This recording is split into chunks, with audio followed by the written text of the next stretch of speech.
Right then, we are back for our next exercise, girls. So, if you haven't unpacked your box already, you'll have watched the deadlift video knowing how to turn it over beautifully to keep your back nice and safe. So, having turned it over the correct way, we are now going to get one of your resistance bands. It could be the same one that you use for your deadlift if you've already done your deadlift today.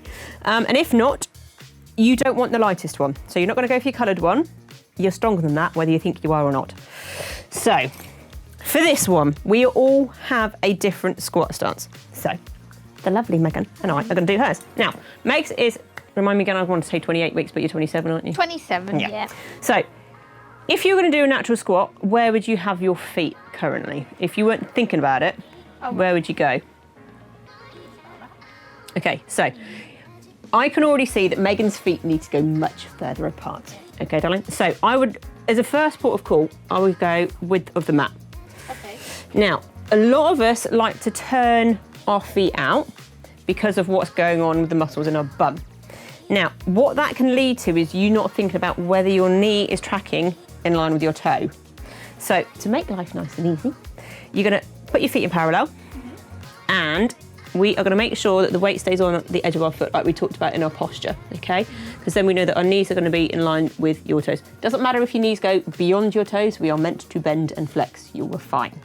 Just be aware, like I mentioned in the video with the things that happen to your body, laxity, as long as your muscles are engaged fully and you have no discomfort in your joints, this is going to be fine for you, okay? So that is where you are currently going to try it. So try a squat for me again. So that looks fine. Go again. So knees are in line with toe. Now, the next thing that we need to think about is the weight in your feet. So I want you to shift the weight to the middle of your foot because I want your bum and your sit bones to go directly out behind you. The reason I want you to do this is because it means that you can squeeze your bum and activate it better, okay? So the weight's going to be in the middle of your feet. You're going to send your nose and your bum, nose and bump or boobs forward, and your bum's going to go directly behind you. And you're going to stay in a nice, beautiful line in your back, okay? So you're going to breathe in on the way down. So shift the weight forward. So don't be afraid to tip slightly, okay? So now Megan's bum is less pointing at the floor and more towards the back of the room, okay? That feel all right? Yeah. Probably not the way you'd naturally do a squat though, no. So you're going to breathe in on the way down. Bum's going to go behind you. Nose and boobs at the front. Breathe in, breathe in. So that lovely exhale, suck up peanut, hug under bump, and this is where you squeeze your bum, okay? So go again. I'm forgetting to breathe out because I'm like concentrating. You're concentrating. I need to breathe out. So this is something that we all do. Before we learn how to connect with the core when we're doing exercises, we all naturally hold our breath. Yeah. So this is the bit that's going to take the time. Okay. So don't worry, if it takes you a while to get used to it, don't worry, it will come, all right? Yeah. So you're going to breathe in the way down, bum and bum, forward and back. Exhale on the way up, suck up peanut, hug under bump, push through your heels and squeeze your bum. Try again. Breathe in, breathe in, breathe in.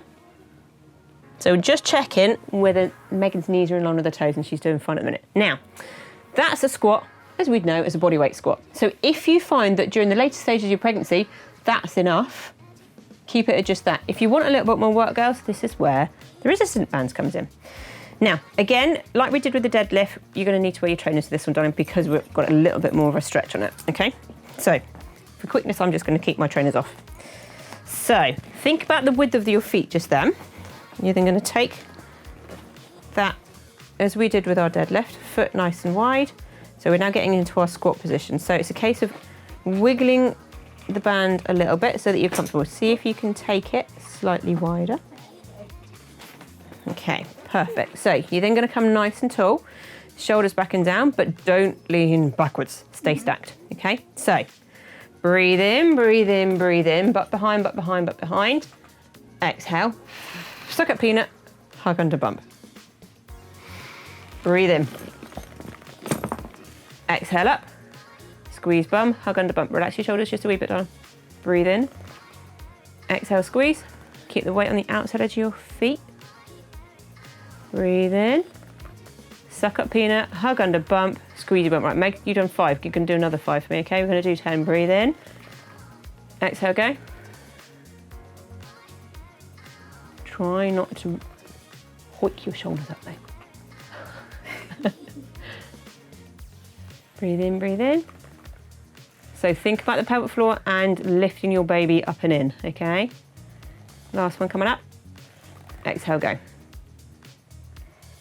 All right, well done.